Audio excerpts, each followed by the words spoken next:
Cuba n'a eu de cesse de lutter pour sa liberté.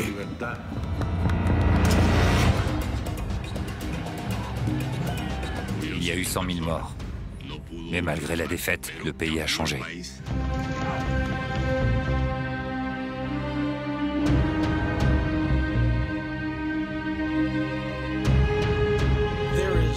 Tout porte à croire que Meyer Lansky a totalement corrompu Batista.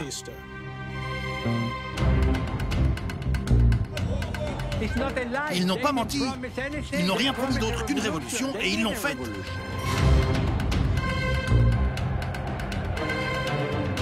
Ces gars-là allaient devenir soit des martyrs, soit des héros nationaux.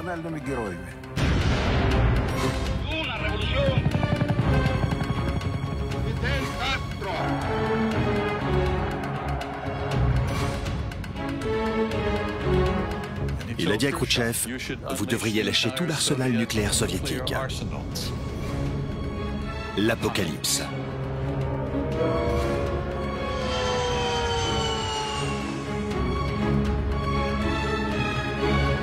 Jamais Cuba ne se mettra à genoux.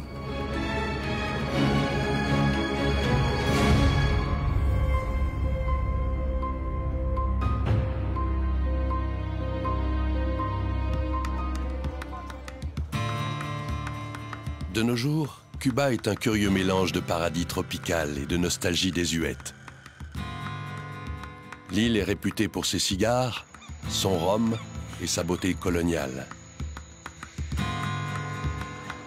Mais aujourd'hui, pour comprendre Cuba, il faut connaître son passé tumultueux. Car pendant des siècles, l'île a été un foyer de révolte. Comment est-elle devenue la plaque tournante de l'esclavage ? Pourquoi est-ce ici que l'empire colonial espagnol s'est effondré? Et pourquoi les États-Unis possèdent-ils une base militaire à Guantanamo? Cuba porte encore les cicatrices de 5 siècles d'occupation étrangère. Mais la population n'a jamais oublié son rêve de liberté. C'est un pays qui a toujours été convoité par les grandes puissances mondiales, par l'Empire espagnol, par l'Angleterre, par la France. Et c'est l'Espagne, bien sûr, qui l'a conquis. Cuba a joué un rôle décisif dans la découverte de l'Amérique, comme disent les Européens. Mais je suis heureux que l'on n'utilise plus beaucoup cette expression, car nous étions là avant que l'île soit découverte. Cuba est la plus grande île des Caraïbes. Elle s'étend sur 1200 km d'est en ouest. C'est à peu près la distance entre Paris et Budapest. L'île bénéficie de la chaleur du climat tropical, de terres fertiles, et elle est entourée d'un océan riche en poissons. Au cours des siècles, elle a donc été une destination de choix pour les migrants et les envahisseurs. Les premiers témoignages de présence humaine datent de plus de 4000 ans, avant les pyramides d'Égypte. Les populations aborigènes vivaient dans des huttes en feuilles de palmier ou dans des grottes. Ils se nourrissaient de patates douces, de yucca et de cacahuètes, ainsi que de poissons. Ils ont également été les premiers à cultiver la terre et à fumer le tabac.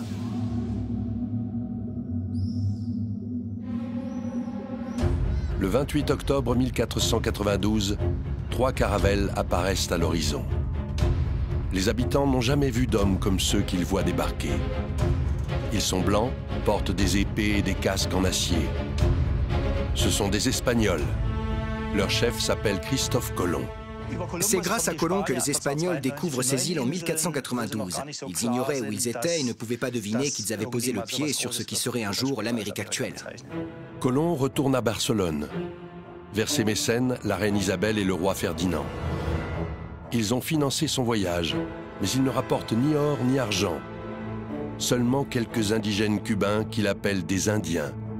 Dans son journal, il écrit qu'ils pourront faire de bons esclaves. Mais les souverains espagnols déclarent qu'il n'y aura pas d'esclavage dans le Nouveau Monde.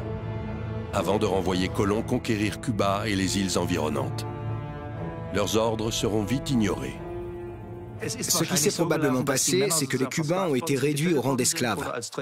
Ils ont été carrément abattus ou sont morts à la tâche comme porteurs. Les enfants ont été élevés plus ou moins comme de petits Espagnols. Et les femmes ont rallié les familles des conquistadors. Au début, les indigènes accueillent les Espagnols à bras ouverts. Mais quand les hostilités commencent, ils n'ont aucune chance contre les conquistadors. Ils ont opposé très peu de résistance. Sur le plan militaire, les autochtones étaient complètement dépassés. Ensuite, ils ont été littéralement éliminés par les maladies que les Espagnols avaient apportées avec eux, la rougeole ou la variole. L'épée et la maladie causent la mort de plus de 90% des Cubains en quelques années seulement. Mais les infections se transmettent dans les deux sens. Les hommes de Colón rapporteront en Europe la syphilis.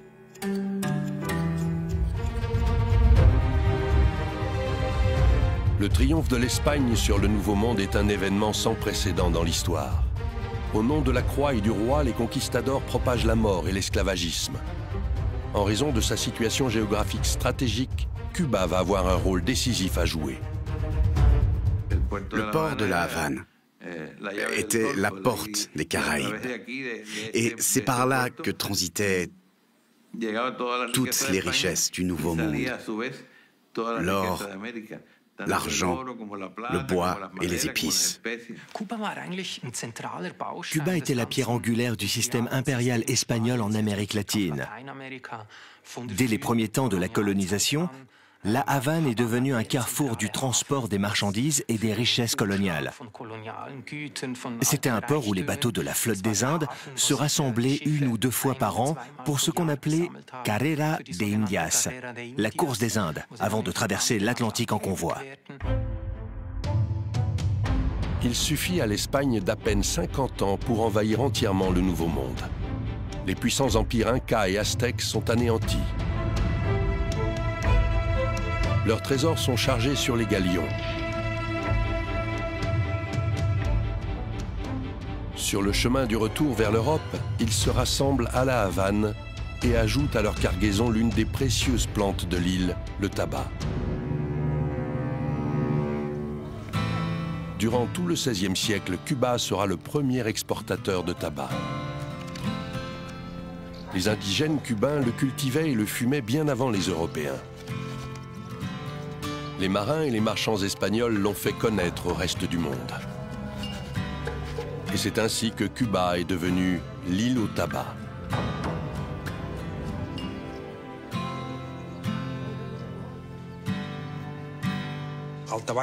Le tabac est une plante très exigeante.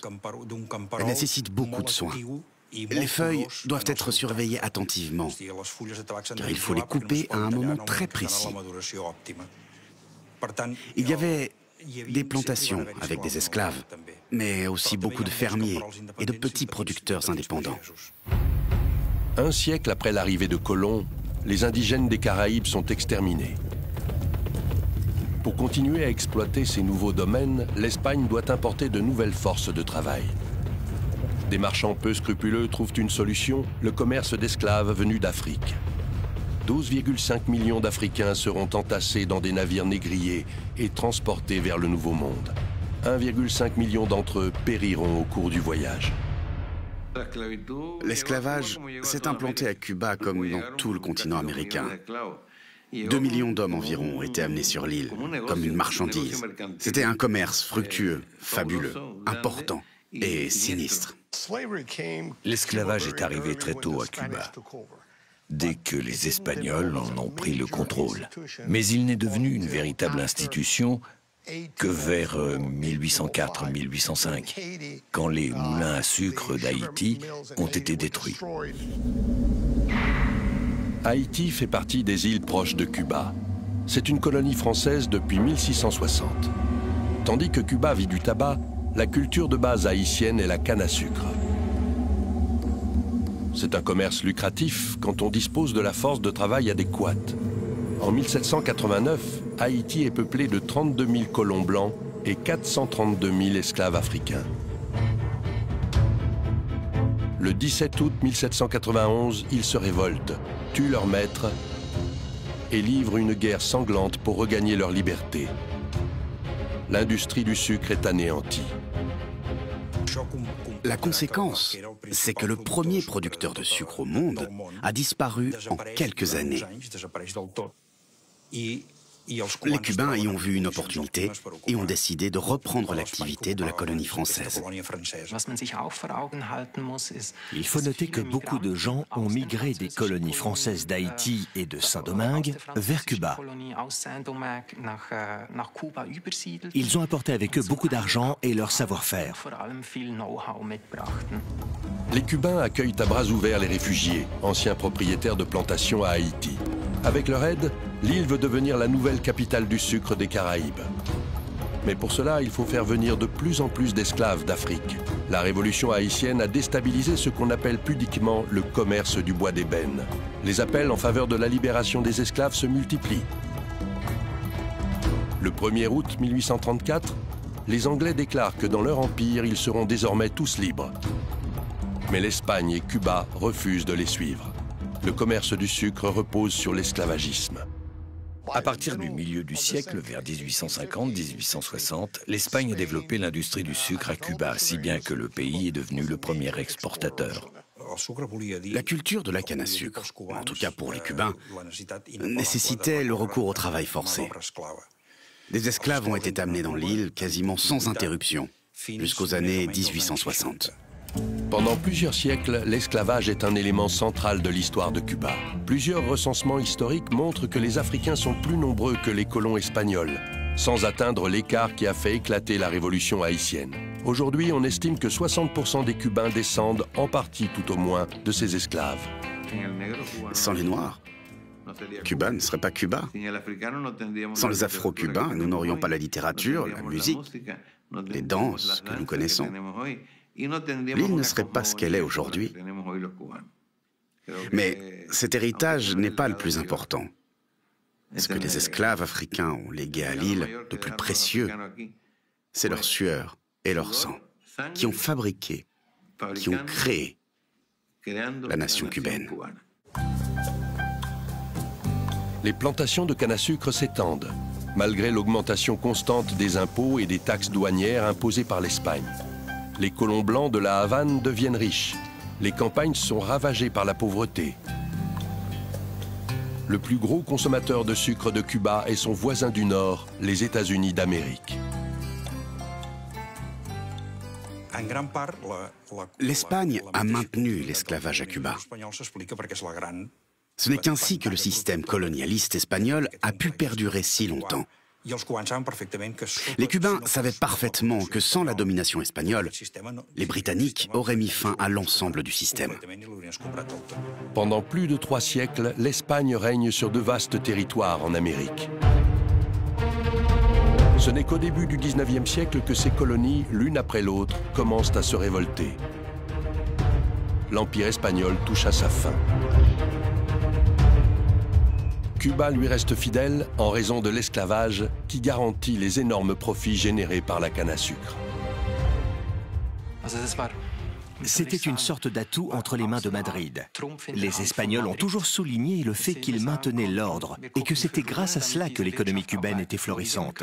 Mais les Cubains en ont payé le prix fort et pendant longtemps. Les Espagnols considéraient Cuba comme une zone d'exploitation, pratiquement. Ils voulaient renforcer leur économie, et qui était un peu à la traîne derrière le reste de l'Europe. Ils ont donc pressuré le pays au maximum. Les États du Sud des États-Unis s'appuient eux aussi sur l'esclavage. De nombreux Cubains et de nombreux sudistes veulent que l'île rejoigne les USA. Cela aurait implanté définitivement cette pratique à Cuba et fait entrer un nouvel État esclavagiste au sein des États-Unis. Et les sudistes auraient acquis la majorité au Congrès. Mais en 1860, Abraham Lincoln, opposé à l'esclavage, est élu président. Les États du Sud se retirent immédiatement de l'Union. L'armée est mobilisée et une longue guerre sanglante commence. Assez vite, Lincoln émancipe tous les esclaves des États-Unis. Après 4 ans de conflit, le Nord l'emporte sur le Sud et l'esclavage est aboli. La guerre civile américaine a donné naissance à une nation où l'esclavage n'existait plus. C'était terminé. De ce fait, de nombreux Cubains ne voyaient pas d'un si bon œil un rattachement aux États-Unis. Ils se sont dit qu'il allait falloir reconsidérer leurs relations avec l'Espagne ou les rompre, tout simplement. Au XIXe siècle, Cuba est déjà divisé entre est et ouest de l'île. La capitale, La Havane, se situe dans la partie ouest. C'est là que vivent les marchands d'origine espagnole et les hauts fonctionnaires, qui tirent les bénéfices du commerce du sucre. À Cuba, on a en fait 2 histoires distinctes. Celle d'une ville tournée vers le monde, La Havane, et celle du territoire qui l'entoure et qui, je le dis avec précaution, est satisfait d'être une province. Dans l'histoire de Cuba, les révolutions se sont toujours propagées d'est en ouest. Les esclaves cubains regardent plein d'espoir d'abord vers Haïti, puis vers les États-Unis, tandis que leurs propriétaires observent tout cela avec crainte. Les anciens esclaves américains sont maintenant libres et peuvent exiger d'être rémunérés pour leur travail. Mais leur condition ne s'est pour autant guère améliorée. À Cuba, les propriétaires d'esclaves sont dans une situation difficile. C'est un retournement historique. Pendant des décennies, les propriétaires de plantations et l'aristocratie du sucre ont craint une révolte des esclaves. Mais ce n'est pas parmi ceux-ci que va naître le premier soulèvement. C'est un groupe de propriétaires blancs de l'est de Cuba qui provoque la guerre de 1868. Le combat de Cuba pour la liberté est lié à jamais au nom de Carlos Manuel de Céspedes. Il possède une petite plantation dans l'est de Cuba, mais ne bénéficie que très peu des profits générés par le sucre. Selon lui, c'est à cause des impôts et des taxes douanières excessifs. Le 10 octobre 1868, il appelle tous les Cubains à se soulever contre l'Espagne et déclare l'indépendance de l'île. Le lendemain, il libère tous les esclaves. Carlos Manuel de Céspedes s'est dit « je libère mes esclaves et c'est ma première armée ». C'est peut-être un peu cynique comme interprétation, mais je la crois vraiment proche de ce qui s'est passé en réalité. En 1868, l'armée espagnole est forte de 7000 soldats, auxquels s'ajoutent 30 000 volontaires cubains. C'est contre elle que se dressent Céspedes, ses alliés et les esclaves libérés. 12 000 hommes en tout, la plupart sans aucune expérience militaire. C'était une guérilla. Les Cubains avaient des troupes très mobiles, mais étaient le plus souvent mal armés. Certains disposaient de pistolets, mais la plupart n'avaient qu'une machette. 100 ans après la guerre d'indépendance, un monument cinématographique est dédié à cette arme des Cubains. Le film « La primera carga al machete », la première charge à la machette, montre comment l'outil de base des esclaves s'est mué en une arme redoutable. La machette, on a une arme et on sait comment s'en servir. Et puis les Espagnols en ont peur, comme du diable en personne. On en aura bientôt terminé avec cette révolte lamentable et criminelle, dans laquelle des paysans ont été traînés de force.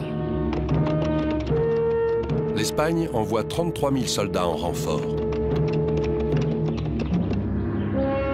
Contre toute attente, les rebelles s'emparent de la majeure partie de l'est de Cuba en l'espace de quelques mois.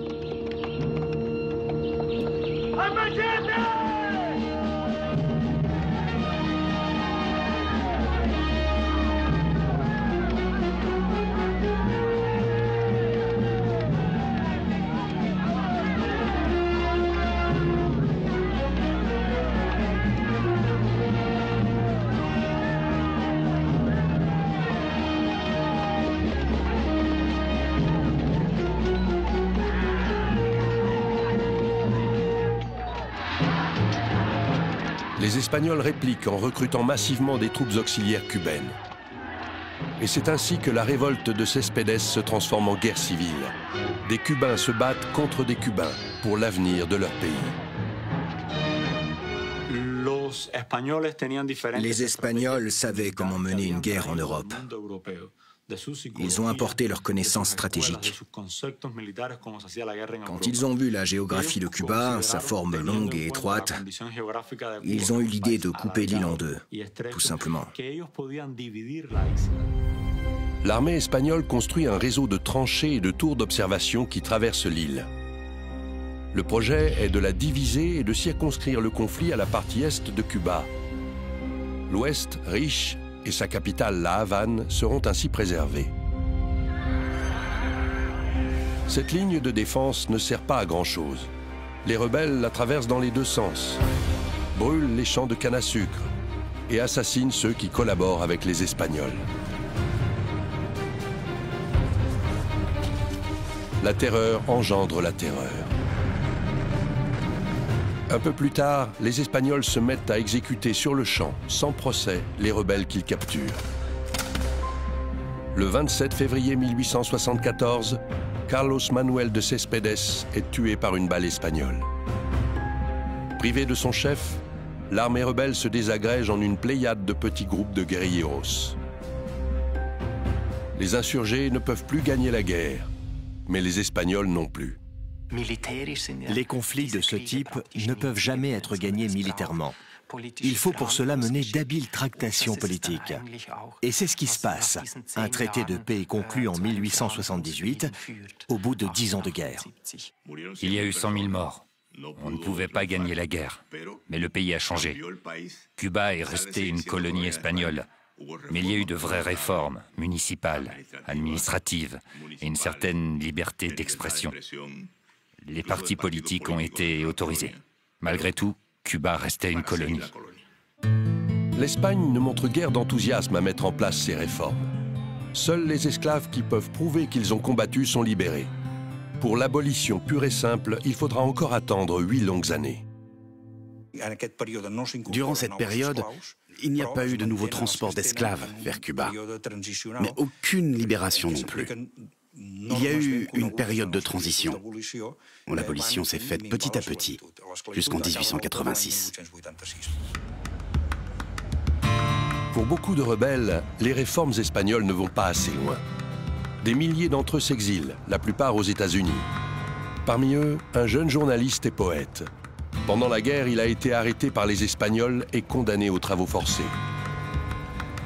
Il s'appelle José Martí.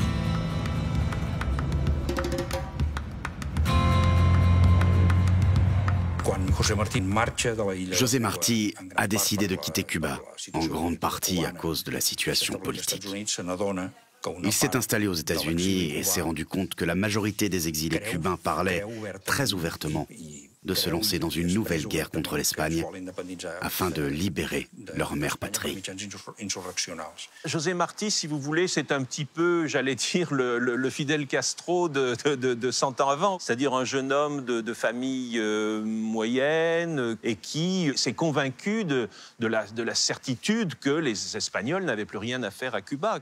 On l'appelait El Maestro, le maître. Aux États-Unis, il a appris à lire et à écrire à de nombreux Noirs, exilés afro-cubains, chômeurs. Il donnait des cours la nuit. En même temps, c'est l'un des écrivains espagnols les plus importants du XIXe siècle et un rénovateur de la poésie espagnole. De nos jours, les poèmes de José Martí sont encore connus partout dans le monde, même si on ne le sait pas toujours. En 1929, le chanteur cubain José Fernández Díaz met en musique une de ses œuvres. Cette chanson s'intitule « Guantanamera, Guajira Guantanamera, Guantanamera ». Bien avant que ne soit popularisée la chanson Guantanamera, José Martí est déjà connu pour les poèmes qu'il a écrits en exil aux États-Unis. Beaucoup décrivent le combat difficile de Cuba pour acquérir la liberté, expérience qu'il a lui-même vécue dans toute sa brutalité. Au cours de la guerre, Martí est arrêté par les Espagnols et condamné aux travaux forcés. Il se sert de cette épreuve pour faire avancer les rêves de liberté des Cubains. Et c'est au nom de ce rêve qu'il décide d'unir ses compatriotes en exil. Il a été le chef qui a réussi à rassembler les différentes factions qui existaient parmi les rebelles cubains. Antonio Maceo, Máximo Gómez et d'autres. Il les a rassemblés pour créer une alliance. En exil, José Martí et ses généraux organisent la guerre de libération de leur pays. Le but est simple, il s'agit de se débarrasser une fois pour toutes de l'occupation espagnole. À cet effet, ils collectent de l'argent auprès des exilés de Miami, achètent des armes et les envoient clandestinement dans l'île. Puis, le 11 avril 1895, Martí et d'autres officiers débarquent dans l'est de Cuba, où ils rencontrent d'anciens combattants de la guerre de Cuba contre l'Espagne. Il apparaît vite que le poète n'est pas à sa place parmi les militaires. C'était sans doute un homme très émotif. Il est évident que ce n'était pas un soldat. Il était brillant lorsqu'il s'agissait de préparer la guerre, de communiquer et de convaincre les anciens héros en leur disant « Vous devez revenir avec nous ». Mais quand il a fallu se montrer le chef, il en a été incapable. Les historiens sont unanimes sur le fait que Martí, dans un certain sens, voulait mourir. Lorsqu'il s'est élancé au galop sur son cheval blanc à la bataille de Dos Rios, c'était pratiquement un suicide. Le 19 mai 1895, lors de la toute première bataille, José Martí charge entre les deux fronts ennemis. Une balle espagnole l'atteint en pleine poitrine. Il meurt sans avoir vu se réaliser son rêve de liberté. Je pense qu'il est mort comme il voulait mourir. Il voulait vivre, mais il est mort comme il le désirait, sur un champ de bataille. C'était la meilleure fin possible pour lui. Martí n'a vécu que jusqu'à l'âge de 42 ans. Mais il a laissé derrière lui un héritage extraordinaire d'un point de vue politique, journalistique et littéraire. Sa plus grande réussite est d'avoir profondément ancré dans le cœur des Cubains le désir d'indépendance. Les généraux cubains survivants font de Martí un martyr. Ils le citent en exemple pour son héroïsme, pratiquent la terreur et l'intimidation pour attirer de nouvelles recrues. Leur tactique est un succès. De nombreux Cubains, en particulier dans les zones rurales, commencent à rejoindre les rebelles. Il ne faut pas oublier que ni la Révolution ni les guerres d'indépendance n'ont été le fait d'un soulèvement populaire. Elles ne trouvent pas leur origine dans le peuple, mais dans l'élite intellectuelle. Rappelons-nous qu'elles ont été initiées par José Martí et de nombreux généraux venus de la bourgeoisie. Ils ont rassemblé leurs troupes et bien sûr, celles-ci ont été ensuite soutenues par le peuple cubain. L'armée espagnole court de défaite en défaite. Cette fois encore, les insurgés cubains réussissent à conquérir de larges territoires de l'est de l'île. Le gouvernement espagnol se rend compte que pour contrer ses succès, Cuba a besoin d'un nouveau commandement. Il envoie le plus impitoyable de ses généraux, Valeriano Weyler, avec l'ordre de remporter la victoire par tous les moyens nécessaires.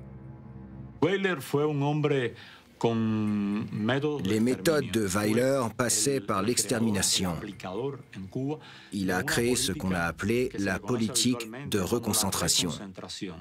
Il s'agissait de transplanter de force les populations rurales dans les villes.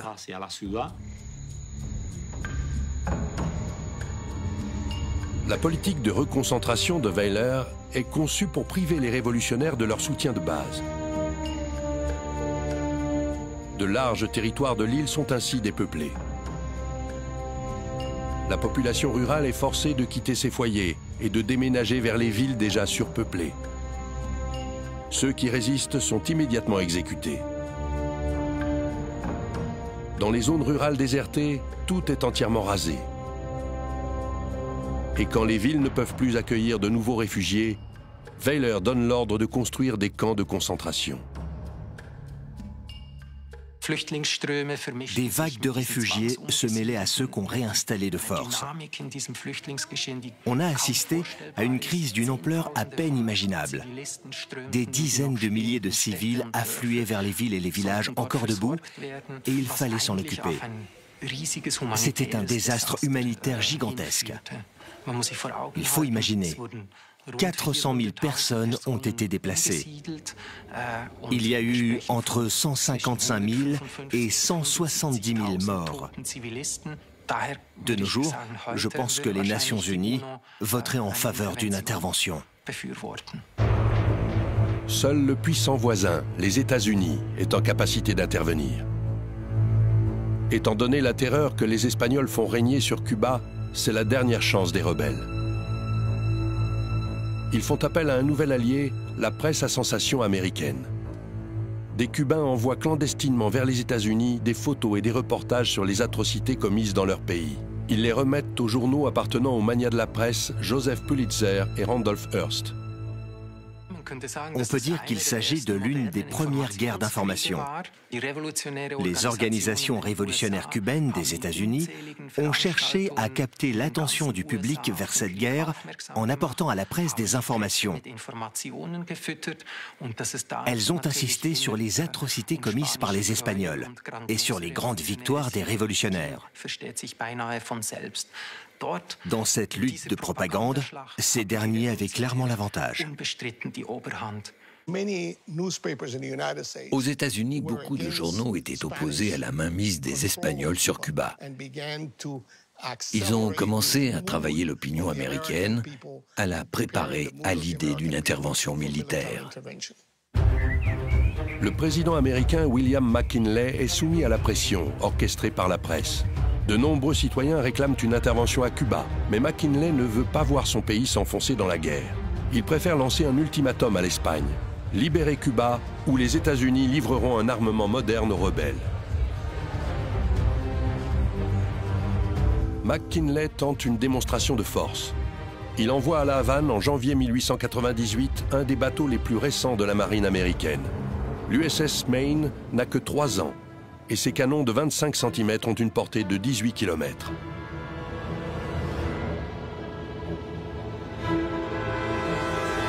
La mission officielle du Maine est de protéger les intérêts américains dans l'île.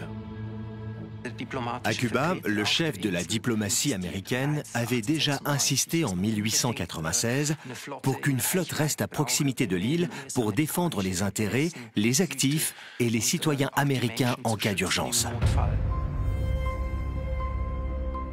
Le gouvernement espagnol se prépare à répondre aux exigences du président McKinley.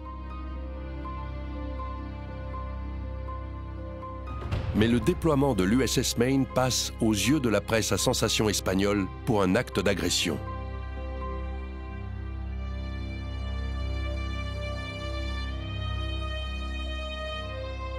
La proximité déjà fait qu'on peut imaginer une visite de courtoisie, mais on peut aussi éventuellement imaginer une visite de reconnaissance. En tout cas, rien d'hostile officiellement.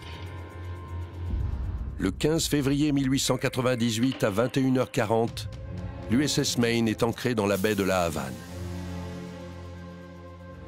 Les 355 marins et officiers sont pour la plupart endormis lorsque l'impensable se produit.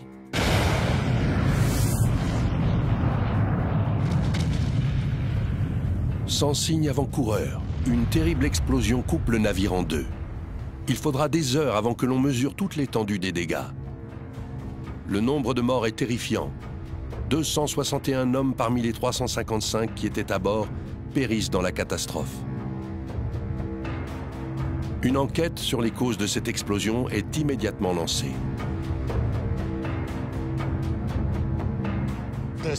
Il y a plusieurs points de vue. Selon Castro, les États-Unis auraient fait sauter leur propre navire pour justifier une intervention. Certains font remarquer que les Cubains, ennemis de l'Espagne, ont pu aussi provoquer l'explosion pour déclencher une intervention. À mon avis, c'était une provocation. Les États-Unis avaient besoin d'une excuse pour intervenir à Cuba. Et ils l'ont trouvée avec l'explosion du Maine. Il me semblerait logique que la cause soit une défaillance technique. Il y a eu des cas similaires à la même époque. On a vu le même type d'explosion sur d'autres bateaux. Un navire de guerre américain a coulé. Des centaines de marins sont morts. Le public américain est indigné. Il réclame justice. Après 2 ans d'une guerre sans merci dont les journaux ont fait leur chou gras, il ne faut pas longtemps pour trouver un coupable. Aux États-Unis, la réaction immédiate a été de penser que cela avait été fomenté par les Espagnols, qu'ils voulaient chasser les Américains de l'île et que, par conséquent, il fallait faire quelque chose.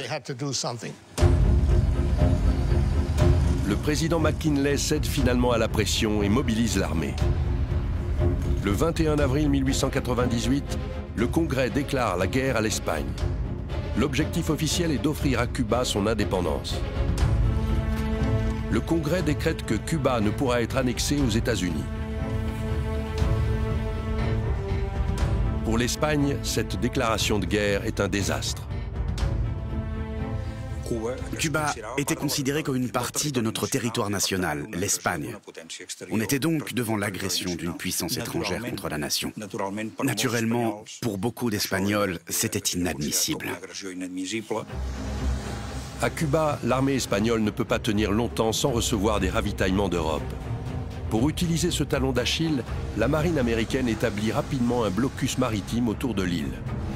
La marine espagnole se retrouve prise au même piège que son armée. Ces navires sont ancrés dans le port de Santiago, la plus grande ville de l'est de l'île. Après avoir mis en place le blocus, les troupes américaines débarquent dans le sud-est de Cuba sans rencontrer la moindre résistance.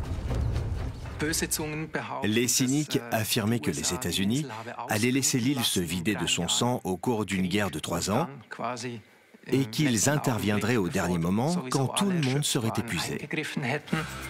En 1898, l'armée américaine régulière ne compte que 28 000 hommes. C'est trop peu pour envahir Cuba. Pour renforcer les effectifs, on constitue des unités de volontaires. La plus connue, appelée les Rough Riders, est commandée par Theodore Roosevelt. Il est secrétaire adjoint à la marine. L'ambitieux politicien se porte volontaire pour libérer Cuba.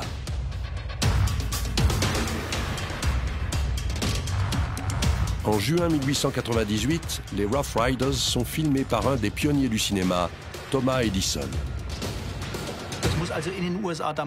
Aux États-Unis, si vous vouliez être un homme, un vrai, il était bien vu de se porter volontaire. Et donc Teddy, qui n'en avait pas vraiment le physique, mais était un grand chasseur, s'est engagé. Roosevelt et ses Rough Riders sont envoyés à Cuba dans le cadre de la guerre que l'Amérique déclare tout à fait officiellement à l'Espagne en avril 1898. Les Rough Riders débarquent à Cuba le 23 juin 1898. Ils ont pour mission de s'emparer de la forteresse de Santiago. L'armée espagnole a pris position en dehors de la ville. Au plus fort de la bataille, Theodore Roosevelt, qui commande les Rough Riders, donne l'ordre à ses hommes de prendre d'assaut les collines qui entourent Santiago de Cuba. Des deux côtés, les pertes sont énormes, mais les Américains finalement l'emportent.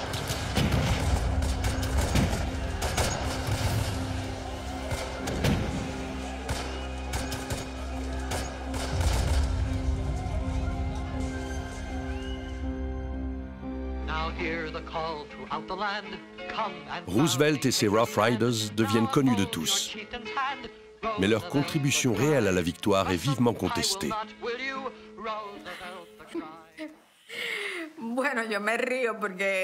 Je ris parce qu'en réalité, il y a eu beaucoup de propagande autour des succès des Rough Riders aux États-Unis.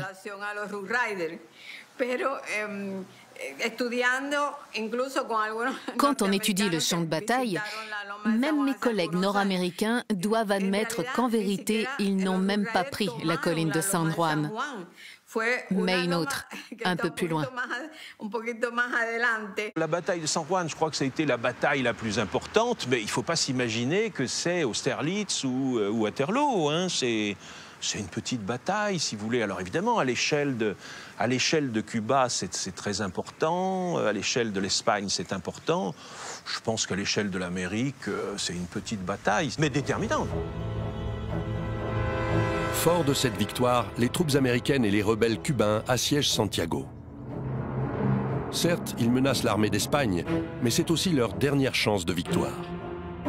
La flotte de combat espagnole est toujours à l'ancre dans la baie de Santiago de Cuba. Elle a été désarmée par la marine américaine qui bloque le port.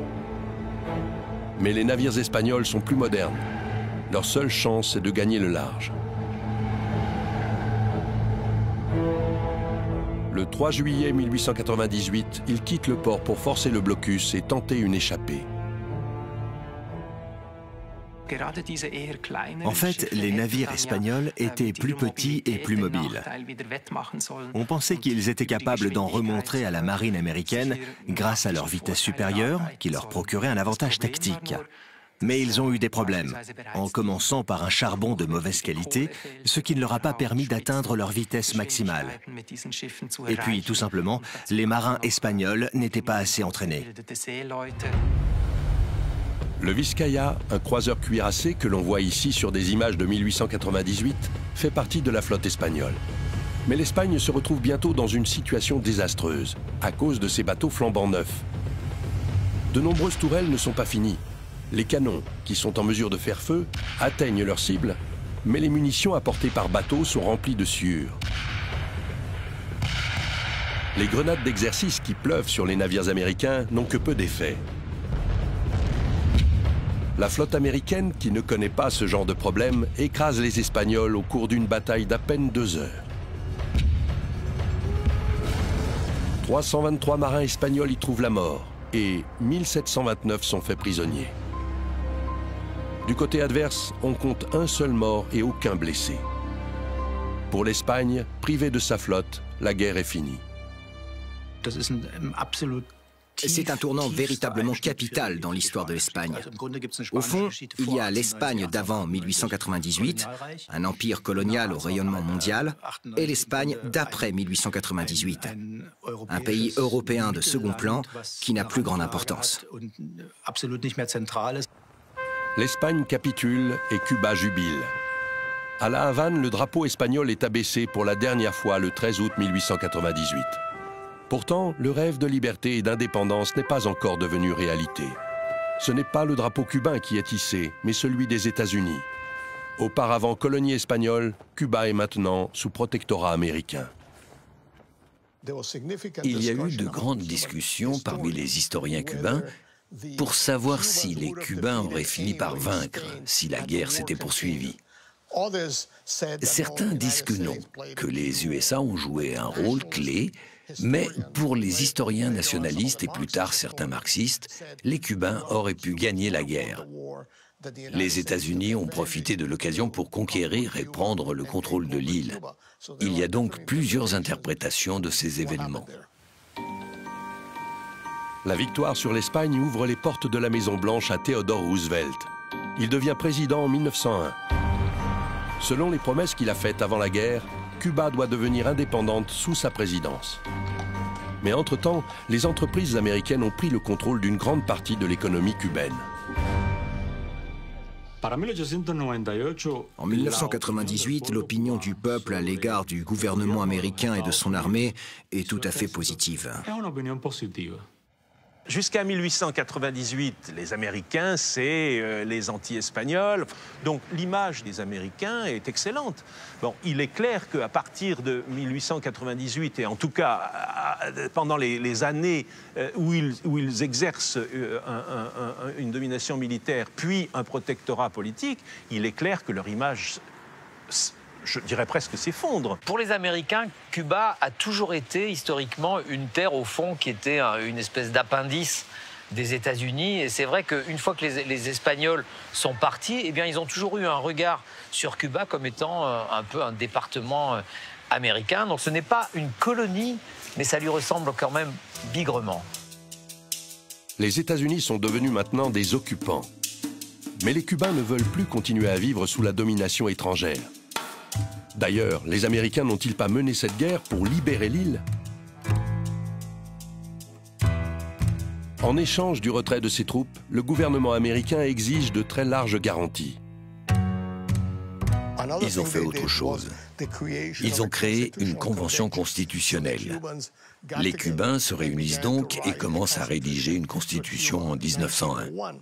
À cette époque, un certain nombre de membres du Congrès, avec à leur tête un sénateur du nom d'Orville Platt, décident que pour accorder son indépendance à Cuba et ordonner le retrait des États-Unis, il leur faut obtenir la garantie que les biens américains seront protégés et que, dans le cas contraire, les États-Unis seront en droit d'intervenir. Quand les Cubains en prennent connaissance, ils rejettent immédiatement cette idée. Avec l'amendement Platt, le pays ne serait pas libre. Et pourtant, ils le savent, s'ils n'acceptent pas de faire des concessions, Washington ne retirera pas ses troupes. Les Cubains ont finalement voté et accepté cet amendement. Beaucoup ont protesté, mais c'était le seul moyen de mettre fin à la guerre et à l'occupation américaine. L'amendement Platt autorise également les États-Unis à implanter des bases militaires à Cuba. Parmi plusieurs sites, les Américains choisissent la baie de Guantanamo, à l'extrême sud-est de l'île. Elle est dotée d'un port naturel de grande profondeur, idéal pour accueillir les navires de guerre. Cuba a dû céder des territoires, comme la base navale de Guantanamo, qui existe encore de nos jours. C'est ainsi que les États-Unis ont renforcé leur contrôle sur Cuba. Dès le XVIIIe siècle, les puissances mondiales ont voulu contrôler les Caraïbes, une zone qui permet de communiquer avec tout le reste de l'Amérique. C'est pour cela qu'elles se sont toujours intéressées à Guantanamo.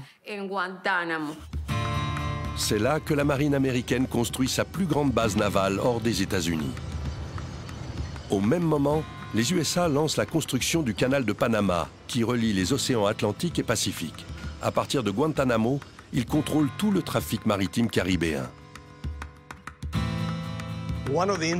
L'une des préoccupations des États-Unis était de protéger le canal de Panama, dont la construction démarrait à l'époque. Avoir des bases navales dans les Caraïbes leur permettait de sécuriser l'entrée du canal et l'accès au continent américain. C'était essentiel sur le plan stratégique. Depuis 1903, les États-Unis louent à Cuba la baie de Guantanamo. Ils ont conclu un bail perpétuel dont le loyer annuel est de 4 085 $. La base est immense et comprend de nombreuses installations, dont l'unique McDonald's de Cuba. À l'échelle internationale, Guantanamo est devenu tristement célèbre pour ses camps de prisonniers et les violations des droits de l'homme qui y ont été commis. Depuis lors, et aujourd'hui encore, c'est un point de tension entre les USA et Cuba. Il y a des Américains armés, c'est-à-dire donc des gens qui manifestent une forme de souveraineté, qui sont implantés sur le territoire de Cuba. Alors il y a d'autres Américains, il y a les gens qui sont dans les sucreries, il y a des gens qui font des affaires, mais c'est pas la même chose. Là, on est dans le commerce, alors que la base de Guantanamo manifeste une souveraineté. En 1901, le président Theodore Roosevelt autorise la tenue d'élections à Cuba. Le 31 décembre de la même année, les Cubains sont appelés à élire pour la première fois leur président. Mais en signe de protestation contre les États-Unis, le candidat le plus en vue, un général de la guerre d'indépendance, renonce à se présenter. Il ne reste plus qu'un seul candidat, Tomás Estrada Palma, un Cubain exilé aux États-Unis. Tomás Estrada Palma avait passé la plupart de sa vie aux États-Unis.